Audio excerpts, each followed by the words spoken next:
আসসালামু আলাইকুম সুপ্রিয় দর্শক। সাতক্ষীরা ৪ আসনের সংসদ সদস্য নজরুল ইসলামের সামাজিক যোগাযোগ মাধ্যমে ব্যক্তিগত একটি ভিডিও যখন ছড়িয়ে পড়ে, এরপর থেকেই জামাত ইসলামী তদন্ত করে শেষ পর্যন্ত তাকে দোষী সাব্যস্ত হওয়ার কারণে তাকে নৈতিক স্খলনের দায়ে দল থেকে বহিষ্কার করেছে।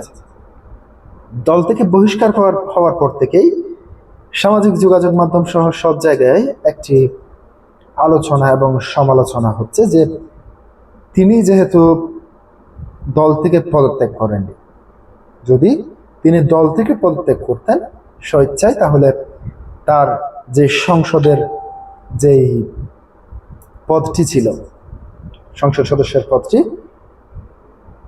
চলে যেত।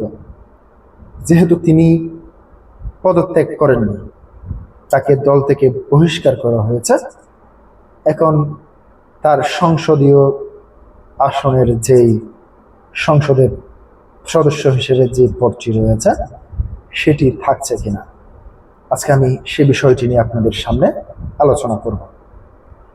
দৈনিক প্রথম আলো যে নিউজটি করেছে, গাজী নজরুল সংসদ সদস্য থাকবে কিনা সিদ্ধান্ত স্পিকার ও ইসির। এখানে কি বলতে চেয়েছেন সেটি আপনাদের সামনে হুবহু তুলে ধরব। সাতক্ষীরা ৪ আসনের সংসদ সদস্য গাজী নজরুল ইসলামের বিরুদ্ধে ব্যবস্থা নিতে জাতীয় সংসদের স্পিকার ও প্রধান নির্বাচন কমিশন ইসিকে চিঠি দিয়েছে জামাত ইসলাম। জামাতের নেতারা বলছেন, নৈতিক স্খলনের অভিযোগে দল থেকে বহিষ্কৃত গাজী নজরুলের সংসদ সদস্য পদ থাকবে কিনা সেই সিদ্ধান্ত নেওয়ার এখতিয়ার স্পিকার ও নির্বাচন কমিশনের। গতকাল বৃহস্পতিবার স্পিকার ও ইসিকে পাঠানো পৃথক চিঠিতে জামাত বলেছে, গাজী নজরুল ইসলামকে নিয়ে বিভিন্ন গণমাধ্যমে খবর প্রকাশের পর দলের পক্ষ থেকে তদন্ত করা হয়। এতে গাজী নজরুল ইসলামের বিরুদ্ধে নৈতিক স্খলনের অভিযোগ প্রমাণিত হয়েছে। এ কারণে দলের গঠনতন্ত্র ৬২ নং ধারা অনুযায়ী তাকে বহিষ্কার করা হয়েছে।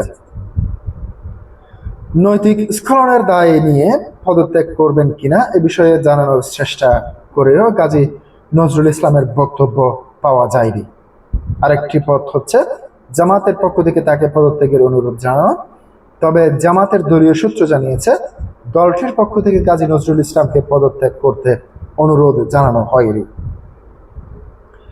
জামাত ইসলামের থেকে বহিষ্কারের ফলে সরাসরি গাজী নজরুল ইসলামের সংসদ সদস্য পদ বাতিল হচ্ছে না। প্রথমে স্পিকার আইনি দিক বিবেচনা করে সিদ্ধান্ত নেবেন।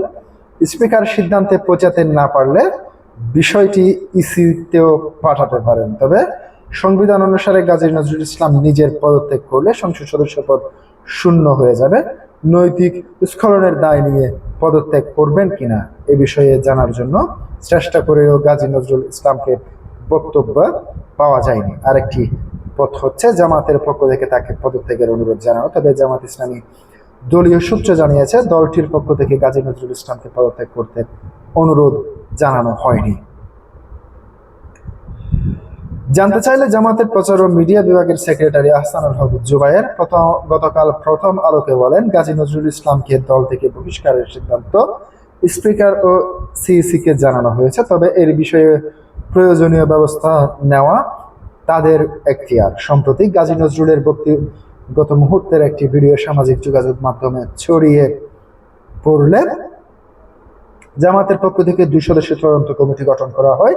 তদন্ত কমিটি তাদের প্রতিবেদনে নজরুল ইসলামের বিরুদ্ধে পর্দা লঙ্ঘন এর প্রমাণ পায়, যা দলের ভাবমূর্তি মারাত্মকভাবে ক্ষতিগ্রস্ত হয়েছে বলে উল্লেখ করা হয়। বিষয়টি নিয়ে দলের কেন্দ্রীয় নির্বাহী পরিষদের আলোচনার পর গতকাল বুধবার গাজী নজরুল ইসলামকে দল থেকে বহিষ্কার করে জামাত। দলের বিরোধী দলীয় নেতা শফিকুর রহমানের সভাপতিত্বে কেন্দ্রীয় নির্বাহী পরিষদের জরুরি বৈঠকে সর্বসম্মতিক্রমে এই সিদ্ধান্ত নেওয়া হয়।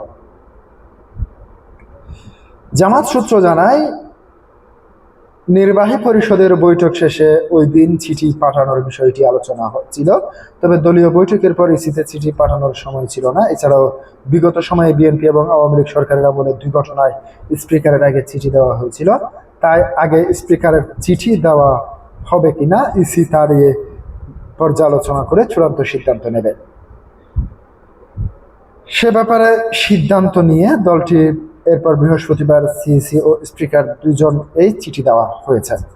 তবে সংবিধান ও সংসদ সদস্য বিরোধ নিষ্পত্তি আইন অনুযায়ী সংসদ সদস্য পদ থাকবে কিনা সে প্রশ্নে কোনো বিতর্ক দেখা দিলে স্পিকার সেটা প্রধান নির্বাচন কমিশনের কাছে পাঠাবে। তখন ইসি শুনানির মাধ্যমে এ বিষয়ে সিদ্ধান্ত নেবে।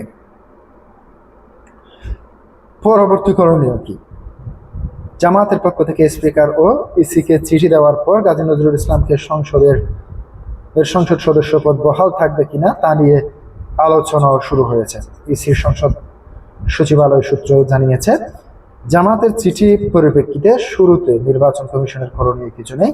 সংসদে আসন শূন্য ঘোষণা করে সংসদ সচিবালয় গাজী নজরুল ইসলামের সংসদ সদস্য পদ থাকবে কিনা এ বিষয়ে সিদ্ধান্ত নেওয়ার প্রাথমিক ইখতিয়ার সংসদের স্পিকারের। তবে সংবিধান ও সংসদ সদস্য বিরোধ নিষ্পত্তি আইন অনুযায়ী সংসদ সদস্য পদ থাকবে কিনা এ প্রশ্নে কোনো বিতর্ক দেখা দিলে স্পিকার সেটা প্রধান নির্বাচন কমিশনের কাছে পাঠাবেন।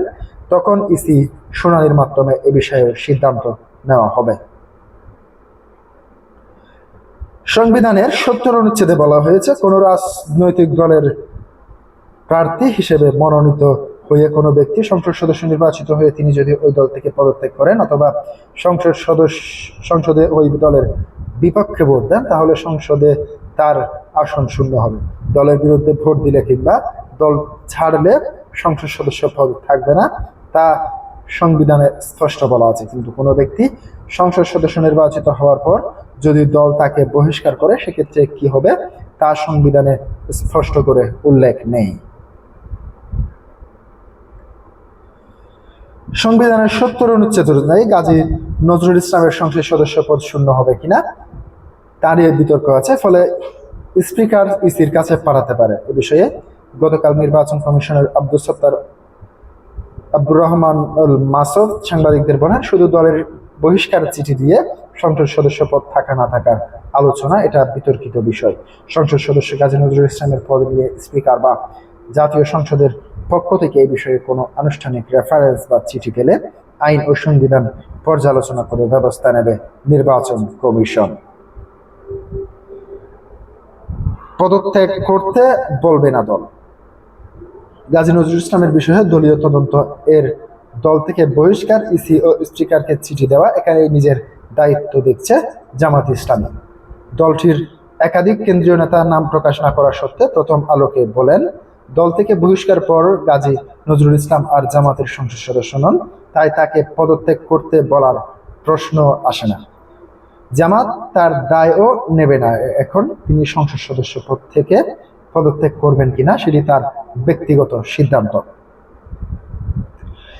গতকাল একাধিক ফোন করলে গাজী নজরুল ইসলামের মুঠোফোন নম্বরটি বন্ধ পাওয়া গেছে। হোয়াটসঅ্যাপে যোগাযোগের চেষ্টা করলেও সাড়া পাওয়া যায়নি। এ বিষয়ে জামাতের সহকারী সেক্রেটারি জেনারেল হামিদুর রহমান আজাদ প্রথম আলোকে বলেন, একজন সংসদ সদস্যকে নৈতিক স্খলনের কারণে দল থেকে বহিষ্কার করা হয়েছে।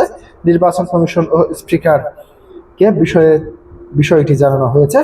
এখন তারা কি ব্যবস্থা নেবেন সেটি তাদের এখতিয়ার। জামাত শুধু তার নৈতিক দায়িত্ব পালন করেছে।